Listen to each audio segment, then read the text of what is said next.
বলছে এটা আবার কি, দেখা চাকরি করবে মানে? আমি স্বপ্নে দেখতেছিলাম কিয়ামত হয়ে গেছে। আমি পুলসিরাতের পাশে যেয়ে দাঁড়ায় আছি। পুলসিরাত চুলের মতো চিকন, তলোয়ারের মতো ধার।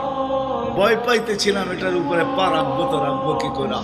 একটু পরে চিৎকার শুনলাম, তো দেখলাম মাদ্রাসার ছেলেগুলা সবগুলা হই হুল্লার করতে করতে আসতেছে। ওরা পুলসিরাতের পা দিতে দেরি, এটা সুপার হাইওয়ে হয়ে যেতে দেরি হয় নাই।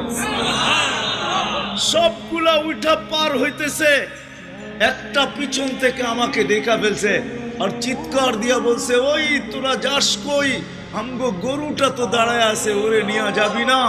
বলে সবগুলা পিছে ফিরে আসছে আর আমাকে উঠায়া কেউ হাতে কেউ পায়ে ধরা সব কাঁধে করে নিয়ে পার করা দিছে। ঘুমের থেকে জায়গা গেছি, এই জন্য চোখে দেখা আমি এখন চাকরি করতাম।